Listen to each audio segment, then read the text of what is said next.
வைகோவுக்கு துரோகம் செய்துவிட்டேனா?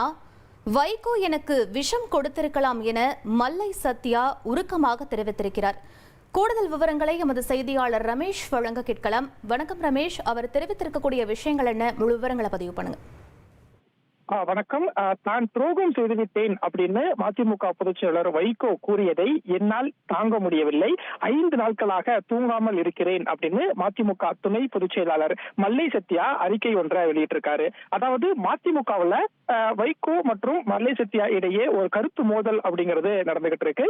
மதிமுக பொதுச் செயலாளர் வைகோ மல்லை சத்யா மீது பல்வேறு குற்றச்சாட்டுகளை வெளிப்படையாவே சொல்லிட்டு வராரு. இந்த சூழல்ல தான் சமீபத்துல மல்லை சத்யா தனக்கு துரோகம் செய்து விட்டார் அப்படிங்கிற ஒரு குற்றச்சாட்டு வைகோ முன்வைத்திருந்தாரு. இதற்கு தான் மல்லை சத்யா பதிலளித்து ஒரு அறிக்கையை வெளியிட்டிருக்காரு.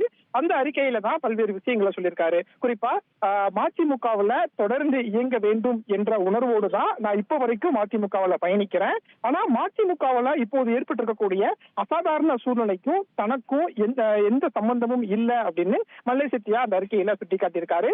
அதே மாதிரி வைகோ தன்னுடைய மகன் துரை வைகோவுக்காக 32 ஆண்டா வெளிப்படை தன்மையோடும் உண்மையாகவும் விசுவாசமாகவும் ஒழித்து வரக்கூடிய என்னை இப்படி துரோகம் செய்திருக்கிறார் அப்படின்னு கூறியதை என்னால் ஏற்றுக்கொள்ள முடியவில்லை அப்படின்னு சொல்லியிருக்கக்கூடிய மல்லை சத்யா, இதனால நான் 5 நாளா தூங்க முடியாம தூக்கத்தை தொலைச்சிட்டேன் அப்படின்னு மல்லை சத்யா குறிப்பிட்டிருக்காரு. துரோகம் அப்படிங்கிற குற்றச்சாட்டை சொன்னதை தாண்டி ஒரு பாட்டில் விஷம் வாங்கி கொடுத்திருந்தால் அந்த விஷத்தை நான் குடித்திருப்பேன் அப்படின்னு மல்லை சத்யா உருக்கமாக அந்த அறிக்கையில சுட்டிக்காட்டியிருப்பதை பார்க்க முடிகிறது. அதே மாதிரி அன்பு தலைவர் வைகோ அவர்களே காலம் முழுவதும் தங்களுக்கும் மதிமுகவுக்கும் நன்றி கடன் பட்டவனாக இருப்பேன், என்னுடைய அரசியல் முகவரி நீங்கள் தான் அப்படின்னு ஒரு உருக்கமான அறிக்கை ஒன்றை வெளியிட்டு வைகோவுக்கு பதில் சொல்லக்கூடிய வகையில் அந்த அறிக்கை இருப்பதையும் பார்க்க முடிகிறது. ரமேஷ்.